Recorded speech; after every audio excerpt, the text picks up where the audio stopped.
It's time for my pick for the 2025 Read Your Bookshelf Challenge by Chantel Reads All Day, challenge that I am doing, where she gave prompts for each month.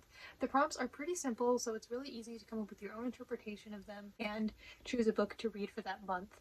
The prompt for March was time, so for this month I chose the book Leap Day by Wendy Mass. I actually listened to an audiobook of it. I have listened to audiobooks before, but this is actually the first book I have reviewed after having listened to an audiobook version of it. Wendy Mass is one of my favorite authors. However, I hadn't read any of her books in nearly 5 years now. This is one book of hers that I hadn't read yet. It's over 20 years old now. So I have read many other books by her before, and generally I enjoyed them a lot. In fact, her book 13 Gifts, the third book in the Willow Fall series, used to be my favorite book.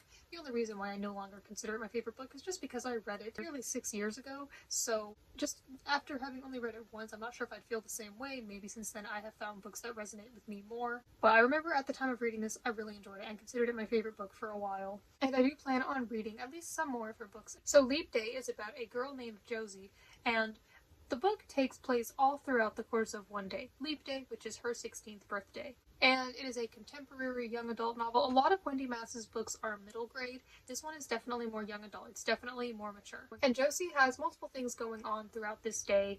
She wants to try to get her driver's license on this day. She has school. She wants to try out for a Romeo and Juliet play in the school. She is like an aspiring actress. She has done some plays and stuff before, and she also wants to get a role as one of the princesses at Disney World. This book takes place in Orlando. That is where she lives. I thought that was a pretty interesting setting. Disney World is not a huge setting in this book. They do go there at one point. It's kind of brief, but there is some time spent there, but not a whole lot. And some other things going on in her life are she's going to celebrate her birthday with her family. There's also going to be a scavenger hunt organized by a student at the school for the sophomores. That is going to take place after school, and her friends have planned something for her birthday. They tell her that they're going to take her to the lake at night, but they don't tell her what exactly they're going to do. Basically just a surprise that they have put together for her. So like I said, this is contemporary. It is pretty normal, just a lot of normal things. She does have the uniqueness of having been born on Leap Day, so she does go into that, and the benefits and downsides of it, and how she has some friends from this organization and their connection with each other, people who are also leapers as they call themselves. Something that was really interesting about this book was the format. So basically, each chapter was split into two parts. One would be from Josie's perspective, first person, and then there would be another chapter called Everyone. Now, I've read multi-POV books before.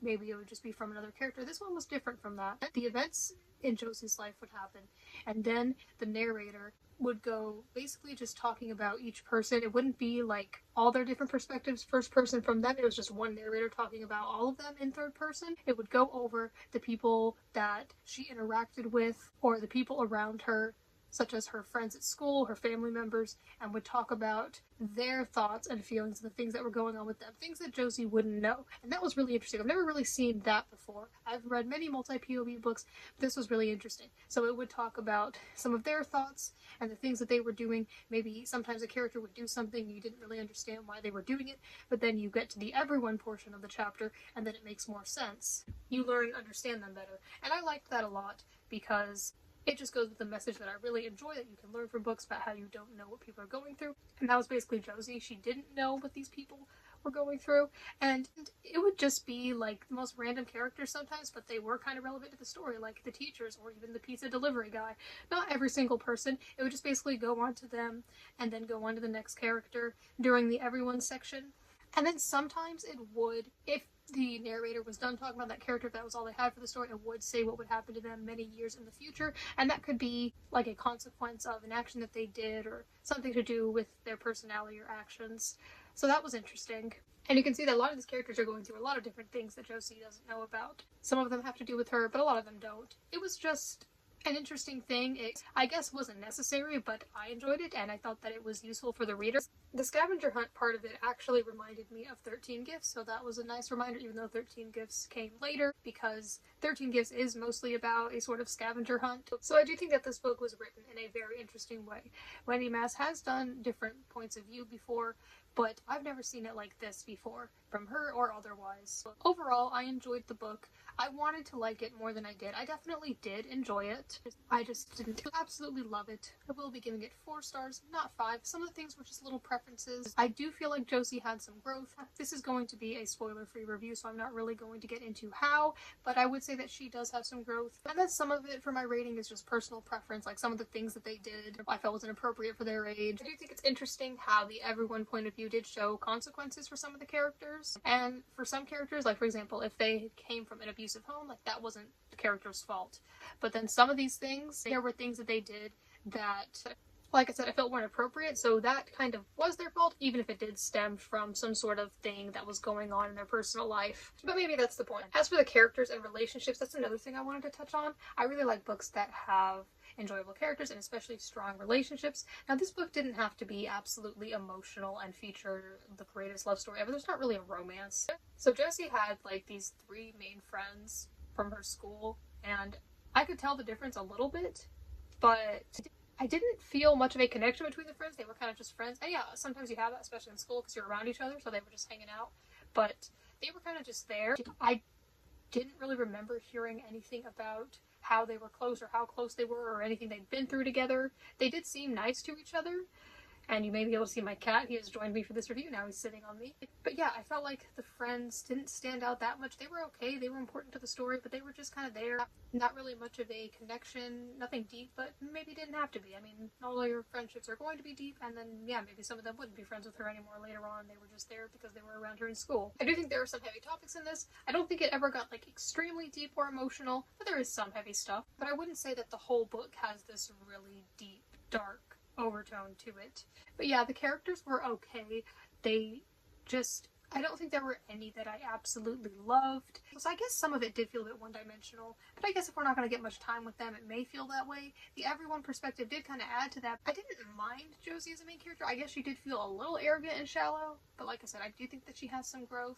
She wasn't, like, really mean. And maybe the point of the book, or at least one of the points, was that Josie is oblivious to everything going on around her, and she's not going to know. Maybe the point is you aren't going to know everything because, yeah, you're not, unless these people tell you, and they often won't. So maybe that was the point. Maybe she wasn't supposed to learn all the different perspectives. I wasn't expecting her to, anyway. But also at the beginning of each chapter, in both the Josie and everyone perspective, it said the times of the day that chapter takes place during. Yeah, like I said, for the most part, it's not super deep. I would say for the most part, it's pretty fun and lighthearted. But it does go into some more mature subjects as well. I did really want to give this 5 stars, and ultimately I did enjoy it. It just wasn't my absolute favorite. But I think that shows my growth as a reader and a reviewer, to not just give everything 5 stars, which I don't already, but it shows that I'm able to recognize those things and think that maybe they weren't so great. Yeah, I feel like the friendship was just kind of there. It didn't feel very strong to me. It didn't really leave a lasting impression on me. I was enjoying it. I do like a lot of normal, regular stuff, like people going to school, and I was invested. I did have questions written down because there were some things that I was curious about.